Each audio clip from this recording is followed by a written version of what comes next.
A Slack Story by James Sherrett. How Slack hired its first 5 salespeople. Thinking about hiring, showing your work, scoring candidates, lying at work, finding our first 5. How do you hire for salespeople when you've never hired for salespeople? And you really only officially just started being a salesperson yourself. After we got to $10 million in ARR and I hit the wall, those were 2 of the questions I faced as I set out to hire people and scale up our team. Oh, and I started my 3rd job at Slack at the same time, managing salespeople. To answer those questions, I tried to think about what characteristics I used when I succeeded in the job. Then I tried to convert those characteristics into some kind of evaluation process. I've broken that evaluation process into 5 steps below. In my evaluation process, I assumed I would make mistakes. If I'd learned anything, it's that the first time you do something, you are both learning how to do the thing and doing the thing. In this case, I was figuring it out with a live audience with next to 0 experience to draw from. So I needed a plan that allowed me chances to recover from mistakes. And I needed a process that I had some familiarity with. So I strove to create an evaluation process that mimicked the actual work I was doing as closely as possible. Why not? I knew it pretty well and it seemed to work. The guiding principle I stuck to in my hiring was asking candidates to show they could do the tasks the job would require them to do. Show their work. Around the same time, I had just read Thinking Fast and Slow by Daniel Kahneman. In the book, Kahneman tells a story about the selection process for Israeli officers. He evaluated the selection process and found no connection between its recommendations and its ability to accurately identify officer candidates. It wasn't any better than a random lottery. So he created a new process that used faceted evaluation to score candidates. Here's how he describes that new process. Step 1. Select 6 traits that are useful in the position. Make sure that all 6 traits are independent of each other. Step 2. Make some factual questions based on each trait. Step 3. Score each question on a scale of 1 to 5. Step 4. To avoid the halo effect, score 1 at a time before you move to the next question. Step 5. Do not skip around between questions. Step 6. Add up the scores of all the questions. Select the candidate with the highest score, even if you think otherwise. This seemed clever and scalable to me, and a better template to follow than the non-existent template I otherwise had to follow. Then I imagined someone smarter than me and more experienced and what they might think of the process. Faceted evaluation had worked for the Israeli military. I imagined that someone smarter than me might agree with it, so I copied it as closely as I could. Job descriptions. But before I could get to evaluating candidates, I had to get some candidates. I had to write the dreaded job description. I say dreaded because so many comparable job descriptions I read in researching the market prior to writing our own were so terrible. Bland, boring, undifferentiated. There had to be a better option. I thought that our job descriptions should be easy to read and easy to like. It couldn't include any boilerplate corporate language unless absolutely necessary, footers and such. It had to read like a very concise story the prospective candidate could place themselves into. This aspiration proved harder to do because I was starting from scratch.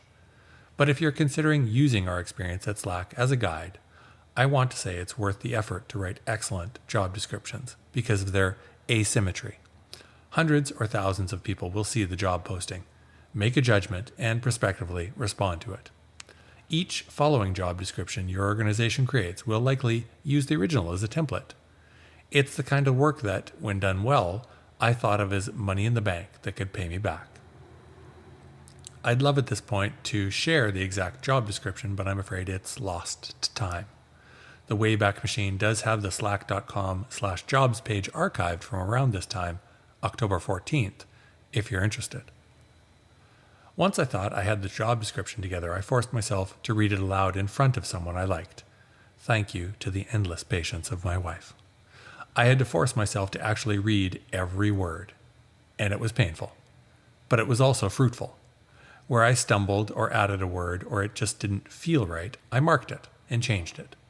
The forcing function of reading it aloud humanized and simplified the job description. Then I posted the job and sent it to people I cared about. I sent it to people who I might have wanted to apply and people who might know the people who I wanted to apply.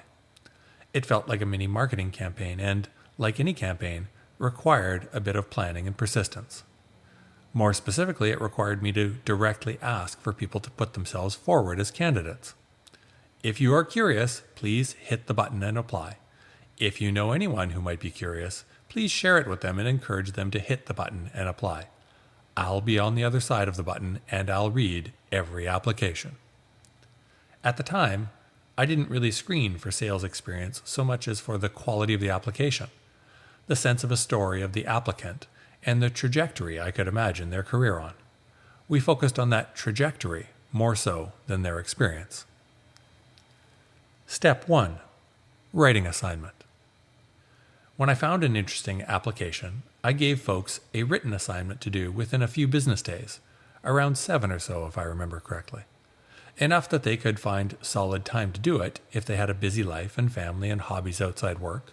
Not too much time that they forgot about it or deferred it or lost interest or context. Time kills all deals. The written assignment? I didn't bother imagining anything. I just used a super specific scenario drawn from real work I had done that had 3 exercises. Each exercise then had 2 parts. Part 1 of each exercise was for the candidates to show their work. I gave them a customer inquiry, see them below, stripped of most of its identifying bits, names and company, and asked them to respond with constraints. The candidate had to make their response fewer than 400 words. They had to be clear and respond to the whole inquiry. They had to try to elicit a specific action in the customer. Part 2 of each exercise was for the candidate to explain their response. Why did they include certain aspects? What were they seeking to achieve? Here, they had more leeway on length and form. Part 2 was almost always more interesting to read than Part 1 and gave the candidate a really fair chance to unpack and describe their work product. Since there's no substitute for doing the thing, here are the 3 exercises drawn from real customer inquiries. Exercise 1. You received this inquiry. Hello, I am very interested in using Slack for my business, but I was wondering if it was possible to speak with someone regarding how Slack would integrate with our current needs and software infrastructure. We currently use SharePoint, Dropbox, Office, Gmail, and are looking to add SumAll and Yammer. Please let me know if there is someone I can speak to that might be able to guide me through the transition. Thanking you beforehand, signature. Exercise 2. You received this inquiry. Hi, do you offer volume licensing? If so, after how many people does volume licensing kick in? We've been using Slack for 2 months in our engineering team and want to roll it out to our whole IT division, 120 people. We could do an annual license. Signature. Exercise 3. You received this inquiry.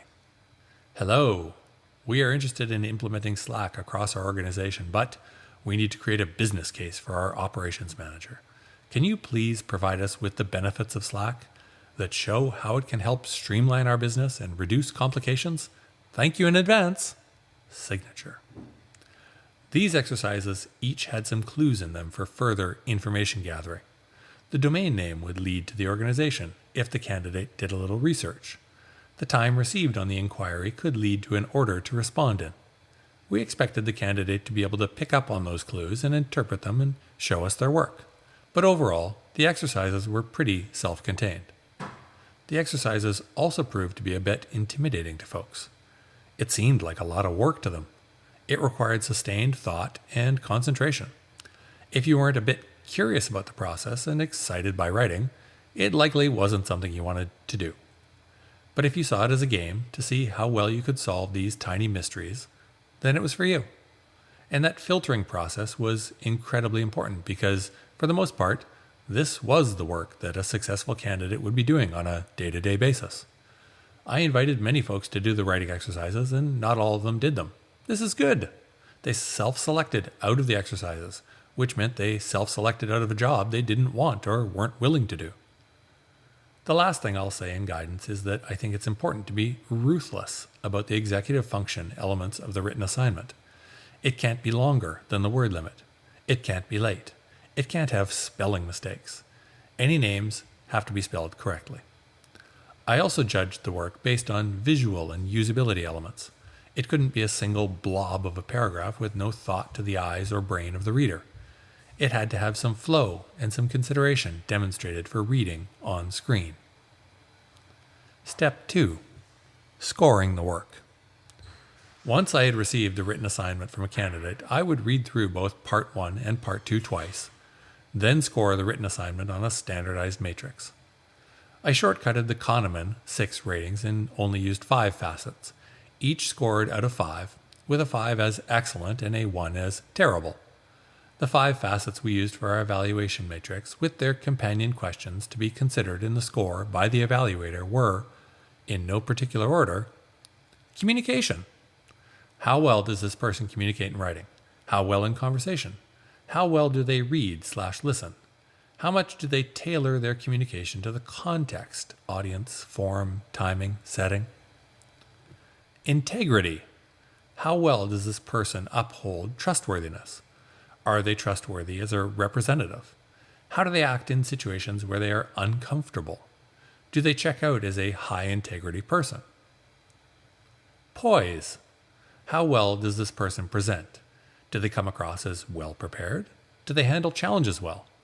Can they understand framing, and can they reframe? Savvy. How well does this person understand deal-making? Do they understand influence and status well? Can they think strategically ahead of the situation? Can they build relationships beyond simple transactional interactions? Grit. How much persistence does this person demonstrate? Do they work to persevere in challenging situations? Can they tolerate failure and discomfort to achieve an objective? I added up the 5 scores in the 5 facets to get a total score for the work out of 25. Then I created some thresholds for the evaluation scores so I didn't have to think too hard, and a corresponding default next action. Scores of less than 15 didn't get any serious consideration unless there was something extraordinary about them. These candidates were default declined. Scores of 16 to 20 were maybes. Was there something in there worth considering? Did they do anything compelling to merit moving them ahead? Scores of 21 and over were default yes responses, unless we could find a reason to decline them. These candidates moved on to the next stage of the evaluation. When I first started using the evaluation matrix, I didn't have the score thresholds above. Only after using it for a few repetitions did I figure out I could create another process shortcut with the thresholds and default next action. This evaluation/decision-making model worked really well, and we used it in many other situations later in my Slack career, where we were trying to make one-way decisions in conditions of pretty high uncertainty. The 5 dimensions changed to reflect different decision criteria, but the overall process of scoring facets and then using total score thresholds proved very valuable. Step 3. Presenting Slack. For candidates that moved on in the process, the next step after the writing exercise was a Zoom sales presentation. In it, we asked them to present our product to us. Tell us about Slack with an introductory demo. We gave them a templated slide deck they could customize. We gave them a scenario, customer details and situation, role of people on the call, and guidelines, duration of the call, what they needed to cover. We wanted step 3 in the process to feel like a continuation of the written exercise and to mimic pretty closely how our sales process worked. Once more, all the details were drawn from actual customer inquiries. For step 3, we used the same evaluation matrix and 5 facets as step 2 and updated our scores. The same thresholds for scores applied too. To receive the Zoom presentation from the candidate, we always had 2 evaluators on the call acting as the prospective customer. After the call, Each evaluator did their own independent scores. Then the evaluators reviewed their respective scores together and agreed on a collective score. We revised the scores in the candidate tracking sheet based on the agreement. If the evaluators didn't agree on the scores, and one had the candidate below a threshold of 21, we didn't move the candidate ahead. One of the consistently interesting parts of getting candidates to present Slack to us was that great candidates actually taught us something about how we could present our own product. They did product demos that in some cases were embarrassingly as good as our own. They answered questions in ways consistent with our culture. In short, really strong candidates were preternaturally good at selling our product back to us, and they worked hard to prepare. Step 4. In-person interview. For those candidates that we moved ahead in the process from the presentation, the next step was an in-person interview. At first, this meant meeting up at our local coffee shop, JJ Bean once more, and then going on a walk around the seawall because we basically had no room in our office. The coffee shop was more private than the office too, especially if you could score a table on the patio. The seawall was more predictable, even with Vancouver's high probability of precipitation. I remember quite clearly wrapping up an in-person interview with Mike Clapson as it unexpectedly started to rain. I could see the raindrops accumulating on his shoulders as we talked, dots on his gray sweater. Neither of us wanted to cut the conversation short, so we stood and kept talking as the rain dots sprouted larger and more numerous. Eventually we wrapped up, but I remember for a long time we both stood in the rain, pretending we weren't getting wet to continue the conversation. That was a good interview. For the in-person interview, again, executive function elements were important. Were they on time? Were they prepared? Did they find the place without problem? Did they pay attention to the details? I understand that people may scoff at this emphasis on the basics, but I found it paid off. It meant the other person valued similar things to what we valued and did the small things in a way that we wanted them done, without needing to be told. In terms of in-person interview tactics, I always wanted to let the candidate ask their question or questions first. I wanted to hear what was top of mind for them. What was the most important thing they needed to know at this stage? How did they think about this process? How were they evaluating Slack? These were sales candidates, after all. They needed to be able to run a meeting with a decision maker. Sometimes their questions would take up half the allocated time of the interview, and I thought this was fine. I knew I'd get a chance to ask my questions, and I wanted the candidate to get comfortable and get to know us. This was largely culture fit and behavioral attributes in action. Once we got into the second half of the interview, once their blood sugar was a bit lower and nerves less jangly, I wanted to shift the conversation to some harder questions I had for them. Tell me about a time you had to lie at work. I found this was a very revealing question. I wanted to know how they thought about the truth. Were they comfortable dealing in shades of gray? Did they understand the shades and how stories could be burnished to a version of events? Did they understand how to be transparent in degrees? I also wanted to get a sense for how they dealt with a complex and touchy subject. Did they have the bravado to say they'd never lied at work? Were they comfortable and trusting enough to be honest? The reason I like to ask about lying and trustworthiness originated in an article I read about Warren Buffett. Quote, "You're looking for 3 things generally in a person," says Buffett: intelligence, energy, and integrity. And if they don't have the last one, don't even bother with the first 2. I tell them, everyone here has the intelligence and energy. You wouldn't be here otherwise, but the integrity is up to you. You weren't born with it. You can't learn it in school. End quote. Tell me about something you know a lot about and I know next to nothing. I enjoyed asking this question for lots of reasons. It forced a candidate to evaluate me and potentially qualify the question with an example to see if they had a good topic to cover. Do you know anything about putting together bunk beds? It put them in the driver's seat to communicate something, deciding on the essential information and its order. Did I need some backstory? Did I need some mental scaffolding to understand what they wanted to tell me? It let them reveal something more about themselves. How did you prepare for this conversation? This could be a bit of a softball question or could reveal the work the candidate put into the process that didn't necessarily always show up. I had people tell me about the research they did on me. Some people told me about breathing exercises and power poses in the mirror to harness their own strength. Some people confessed they did no preparation because they were too busy or running between meetings. At least that was honest. What's the hardest thing you've ever done? This question almost always stopped candidates and made them think. It also led to some remarkable stories of resilience and grit. This was the good stuff I was seeking. I heard about someone giving the eulogy at their mother's funeral. I heard about a ballet student whose teacher demanded perfection and how much physical endurance and determination it took for her to achieve those standards. Oftentimes, I think candidates actually surprised themselves with the stories they told.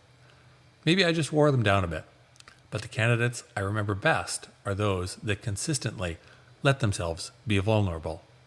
They dropped their professional persona to reveal a bigger view of their identity. They had the courage to go off script, be honest, and trust the process. Oftentimes, I also had to be patient with these harder questions and let silence linger. You mean the hardest thing I've ever done in my life? Yes. What's the first thing that comes to mind? Folks were surprised by the questions and understandably often needed some time to process them and consider their response. It wasn't a softball like, tell me about something you're not good at. I always had found that kind of question gets a canned answer with little insight to offer. Once more after the interview, I went back to the 5 facets rating matrix and revised the scores as needed. The same ratings thresholds applied, but now I had much more nuance and detail to include. Like with customer calls, I tried to take lots of notes about the interview as soon as I could to round out the perceptions and be able to revisit later. Step 5. References, offer, acceptance. For successful candidates who we wanted to join the team, we always did reference calls. People say they do reference calls, but do they really? I think they're essential, and we always did them. It always proved to be time well invested. If there were no red flags from those calls, we made the candidate an offer, and they accepted. I don't think anyone didn't accept. We got lucky. And it's clear to me that we also lucked out because the folks we hired were excellent. They made Slack an even better place to work. They formed the core elements of the sales team culture. They were excellent at their jobs, and they were excellent people to have on the team, and they set the stage for the hundreds of sales hires to follow. They were also all very different from each other. Some had lots of formal sales experience, and some had diverse marketing experience. Collectively, their ability to apply the right blend of sales and marketing to help our customers made everything work as we figured out how to combine the two and succeed. First 5 hires. Kim Graves joined first. Kim was young, in her mid-20s, and had only held one full-time job since graduating from university. Starting at Slack, she and I shared a rectangular desk, facing each other but staggered to share the space. She was on the northwest corner, I was on the southeast. I never worried about giving Kim any task to tackle. Nothing. She learned incredibly quickly and had terrific communication skills. She also consistently just figured things out for herself with bravery and grace and humor and conscientiousness. Over the years, she grew and excelled and went on to lead hundreds of people on Slack's small business sales team across North America. Mike Clapson joined next, once he dried off from our in-person interview. He actually had software sales experience combined with an engineering degree, which made for a potent combination of business acumen, process orientation, and technical fluency. Mike wanted to keep score in everything and to know how he measured up. And he wanted to excel. He injected a ton of sales know-how to our team. Mike would go on to lead our Asia-Pacific APAC business, moving to Melbourne for a few years to open the Slack office and hire the first teams. Then he moved on to HQ in San Francisco to lead our enterprise sales teams. Kyle Shackley joined, and he also had actual enterprise software sales experience. He was the first of the account managers to have a family and kids at home, and that introduced a new sensibility and awareness we'd been lacking. If you didn't watch closely, Kyle could come off as easygoing. In the interview process, I made the mistake to think he was lackadaisical even. But if you looked closer, you could see the attention to detail, his mind consistently working on problems, and his tenacity.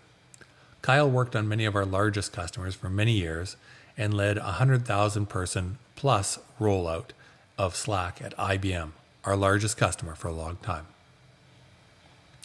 Dave McNee joined, and I can't remember if he had any sales experience to speak of or not. He must have. If not, he was a natural. What I do remember about Dave's candidacy is that he did have a lot of experience as a camp counselor. And how different was selling Slack to companies from organizing kids for archery or sailing. Dave also did the writing exercise and the Slack presentation as well as anyone we had ever seen. He taught us new ways to demo our product and consistently injected humor and joyfulness into work. His breadth of interests and experience meant he was well loved by his customers, and he went on to work on Slack's customer success and thought leadership teams called Future Forum.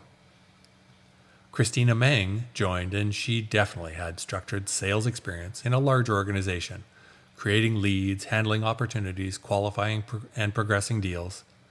She had an amazing energy and charisma and drive to learn. She also sang and performed, and in the years that followed, she always won the Best Deal Story contest at our global sales kickoff events. It was like she was visiting us office plebs from the showbiz planet. She also didn't miss a stitch of detail. She would go on to get relocated to HQ in SF to run our global scale customer success efforts. Seeing all of these folks' starting points at Slack and then how far they built their careers reflects a few things. Did I mention they were excellent? They were trustworthy and savvy and tenacious. That they worked really hard and flexibly to succeed? Yes, all of those things. Slack grew thanks to the work they did, and that growth created more new opportunities for them to succeed again with the trust they'd earned and the relationships they'd built. Hiring these folks and seeing where they drove their careers to, all while remaining excellent people, remains one of my fondest and most meaningful memories of what we accomplished at Slack.